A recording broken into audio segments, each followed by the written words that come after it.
నా సంగతి సరేనయ్యా, కానీ సీఎం ఒప్పుకోడు.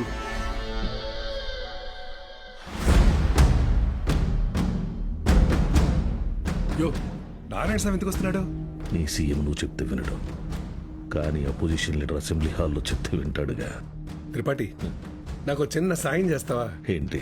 దయచేసి నువ్వు రాజకీయాల్లోకి మాత్రం రాకయా. డెఫినెట్ గా రాను. ఎడ్యుకేషన్లో వచ్చేంత డబ్బు పాలిటిక్స్ లో రాదు.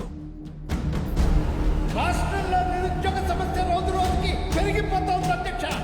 దీనికి ప్రధాన కారణం ప్రైవేటీకరణ అధ్యక్ష. రోడ్డు కాంట్రాక్టర్లు, రైల్వే కాంట్రాక్టర్లు ఇప్పుడు కొత్తగా గవర్నమెంట్ జూనియర్ కాలేజీలు నడపలేక ఇప్పుడు వాటిని కూడా ప్రైవేటీకరణ చేసేసారు. ప్రెసిడెంట్ గారు మీ ఇంటి దగ్గర పాలు పోయొద్దన్నారండి. కావాలంటే కేంద్రానికి వచ్చి డబ్బులు కట్టి పాలు కొనుక్కోండి, ఏమనుకోద్దు సార్.